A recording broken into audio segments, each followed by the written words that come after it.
नमस्कार दोस्तों, स्वागत है आपके अपने यूट्यूब चैनल वीके सर मस्ती में। आज इस वीडियो के सेशन में हम बात करेंगे कि जितने भी पब्लिकों का परेशानी है उस चीज़ को हम कलेक्ट किए हैं कल से अभी तक, क्योंकि बहुत सारे लोग अपनी अपनी परेशानी बताए हैं हमारे कमेंट बॉक्स में और उन सभी का परेशानी इस वीडियो में सॉल्व किया जाएगा। बहुत लोगों का परेशानी है पंजी भरने में, तो खैर अलग बात है कि फॉर्म भरने में परेशानी आ रही है, लेकिन बहुत लोगों का परेशानी है बाप दादा का ज़मीन को लेकर के।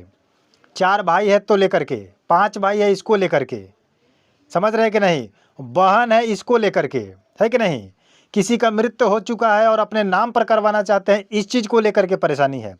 तो बहुत सारे ऐसे कमेंट है, बहुत सारा कमेंट है जिसको हम पढ़े हैं और पढ़ने के बाद ये निचोड़ हम निकाले हैं कि अधिकांशतः कुछ ऐसा प्रश्न है जो एक ही टाइप का है, तो उसी को लेकर के मैं उपस्थित हुआ हूँ और आपका सॉल्यूशन इस वीडियो में आपको मिल जाएगा। तो ध्यान से आप देखिए कि कुछ ऐसा प्रश्न है जिसको हमने लिख करके रखा है और इन सारे चीज़ों को मैं आपके साथ शेयर करूँगा और समझाऊँगा कि आपको करना क्या है। और समझना चाहते हैं 100% राइट, रियलिटी, कोई गलती नहीं, तो आपको वीडियो पूरा देखना होगा। पूरा नहीं देखिएगा नहीं समझ में आइएगा, आपको नहीं आएगा और फिर भटकते रहिएगा, क्योंकि समय कम है। आपको समय दिया गया है 15 या 20 सितंबर तक। तो अगर 15-20 सितंबर तक अगर आप केवल समझते ही रहें तो काम कब करेंगे। इसलिए आप वीडियो को लास्ट तक देखिए और पूरी जानकारी मैं आपको इसमें बताने वाला हूं। सबसे फर्स्ट नंबर में एक कमेंट था कि पिता हो या दादाजी हो, अगर उनका मृत्यु हो चुका है तो फॉर्म कैसे भरे और किन के नाम से भरे। इतना बात तो आपको समझ में आ रहा है। प्रथम नंबर ये है आपका, ठीक है। सेकंड नंबर में बात करते हैं कि जो व्यक्ति परदेश में है यानी कि बाहर है, आउट ऑफ स्टेट है, आउट ऑफ कंट्री है, यानी कि अपने देश से बाहर है, अपने राज्य से बाहर है, तो उसका फॉर्म जमाबंदी पंजी कैसे भरा जाएगा और किसके नाम से भरा जाएगा, या उसको आना पड़ेगा या नहीं आना पड़ेगा, इसका भी सॉल्यूशन है। उसके बाद इसमें एक और प्रश्न है कि दादा या पिता जिंदा है और अगर चाहता है कि अपने बेटे या पोते के नाम पर अगर कराना चाहता है ज़मीन को, तो उसको क्या करना होगा और कैसे करना होगा और कौन सा फॉर्म भरना पड़ेगा, यह भी कन्फ्यूजन है। ऐसा बहुत सारा ऐसा कमेंट है हमारे लिस्ट में, स्क्रीनशॉट पर लगा देंगे, आप लोग देख सकते हैं। अगला प्रश्न है कि एक आदमी के नाम से ज़मीन है, किसी एक व्यक्ति के नाम से ज़मीन है पूरे ख़ानदान में, कुछ पटीदार में, और हिस्सेदार 4 हैं, तो कैसे होगा, कैसे फॉर्म भरा जाएगा, किसके नाम से भरा जाएगा, बंटवारा के हिसाब से या उत्तराधिकारी के हिसाब से, किस टाइप से भरा जाएगा, ये आपका प्रॉब्लम इसमें सॉल्व किया जाएगा। उसके बाद कह रहा है कि पिता के मृत्यु के बाद अगर बेटे के नाम से ज़मीन है और जमाबंदी में प्लॉट छूट गया है तो कैसे चढ़वाएं, ये भी समस्या है। ये आप ही लोगों का प्रश्न का मैं जवाब देने वाला हूँ, ये मैं अपने से नहीं दे रहा हूँ। जो लोग जहाँ से मेरा कमेंट में प्रश्न पूछे हैं, चाहे जिस जिला से हो, पूर्णिया से हो, सारण से, सिवान से, जहाँ कहीं से है, आप लोग जिला तो नहीं लिखे हैं बट प्रश्न लिखे हैं, तो उस प्रश्न को मैं समझाने का प्रयास करूँगा। हो सकता है कि ये किसी एक व्यक्ति का प्रश्न है, लेकिन बहुत लोग ऐसे होंगे जो कमेंट नहीं किए होंगे, तो उनके लिए भी ये सिचुएशन आया होगा, तो वो भी अगर समझ लेंगे तो उनका भी समस्या का समाधान हो जाएगा इस वीडियो के माध्यम से। उसके बाद कह रहे हैं कि जीरो बता रहा है, यानी कि सब कुछ जीरो बता रहा है, तो लोग पूछे हैं कि कैसे भरे, क्या करें, यानी कि रकबा भी जीरो, खता भी जीरो, खेसरा भी जीरो, तो अब कैसे भरे, क्या भरे, ये प्रश्न है। तो इन सभी चीज़ों को लेकर के मैं उपस्थित हुआ हूँ। तो आपसे मैं कहूँगा कि आप हमारे अगर चैनल पर पहली बार आए हैं और मेरे चैनल को पहली बार देख रहे हैं, तो सबसे पहले फटाफट क्या करें, चैनल को सब्सक्राइब कर ले, क्योंकि प्रत्येक दिन मेरे द्वारा भूमि से रिलेटेड या वोटर वेरिफिकेशन से रिलेटेड या किसी केंद्र का जो आदेश आता है या बिहार सरकार का आदेश आएगा या supreme court, high court, civil court, किसी का अगर लॉ कानून में अगर चेंजिंग आता है तो उसको लेकर के हम लोग क्या होते हैं, उपस्थित होते हैं और आप लोगों को क्या करते हैं, गाइडलाइंस करते हैं और आप लोग घर बैठे जानकारी प्राप्त कर सकते हैं। इतना बात समझ रहे हैं। और चलते चलते आप लोग मेरे वीडियो को लाइक कर दीजिएगा। लाइक करते हैं तो हमें मोटिवेशन मिलता है, थोड़ा खुशी मिलता है कि आप लोग सपोर्ट करते हैं।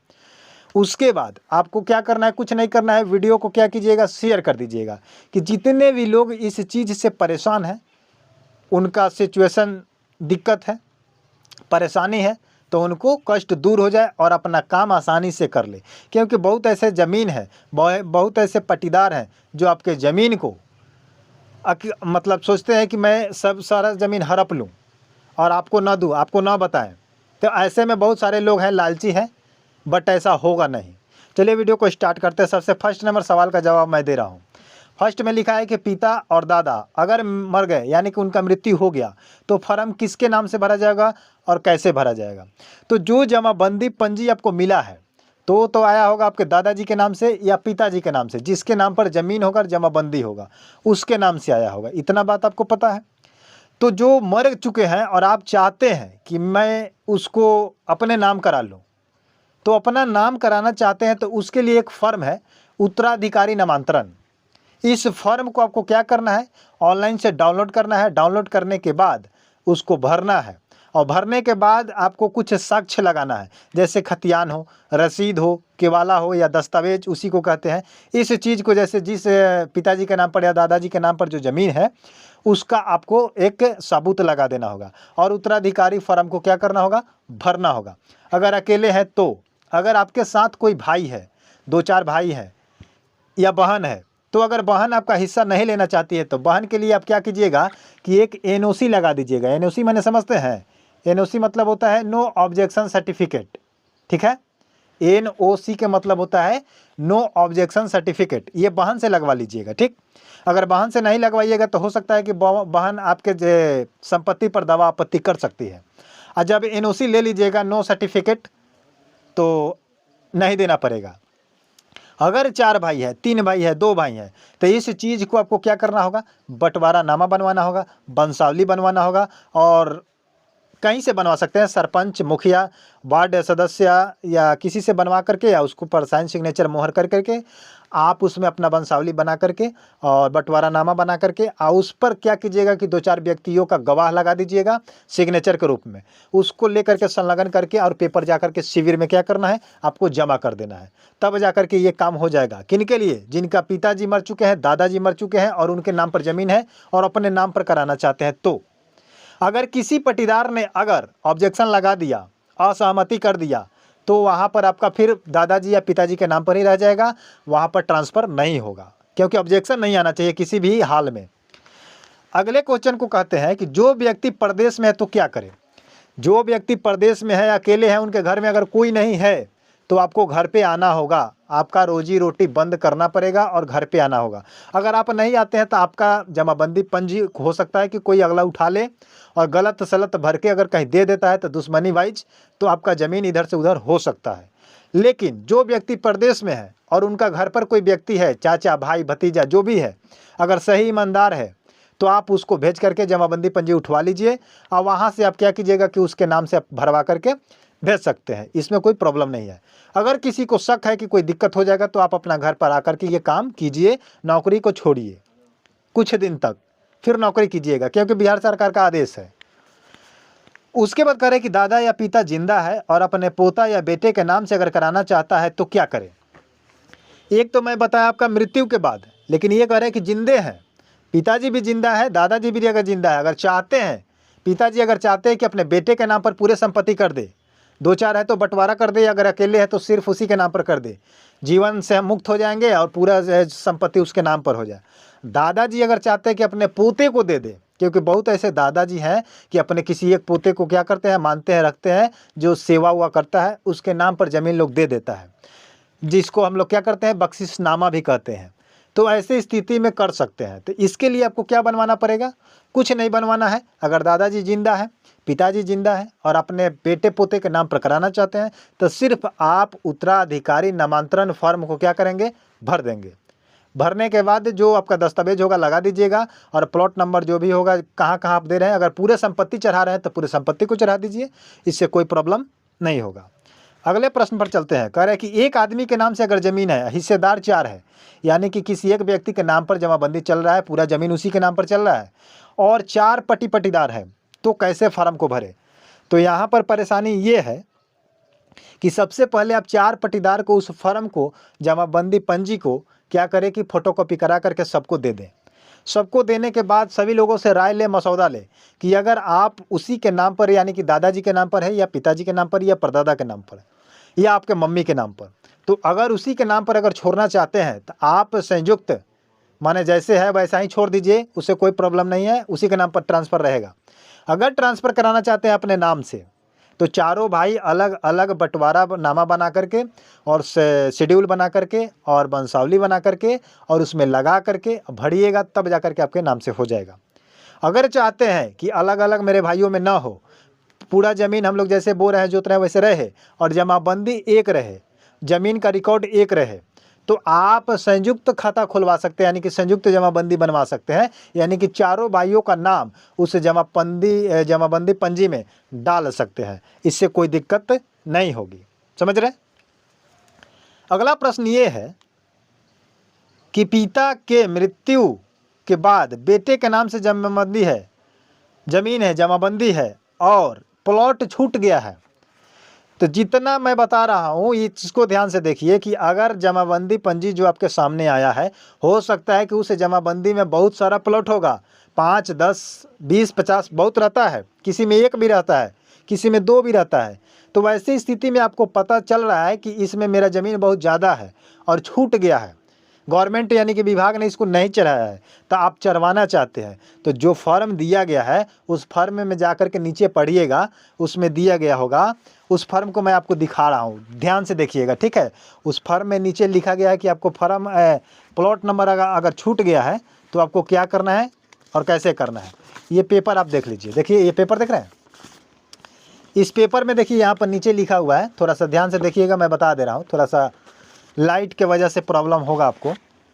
यहाँ पर लिखा है कि अगर कोई खेसरा छूट गया है तो उसे यहाँ भरे, खाता भी दिया है, खेसरा भी दिया है, यहाँ पर देखिए कोना पर दिया हुआ है, ठीक है।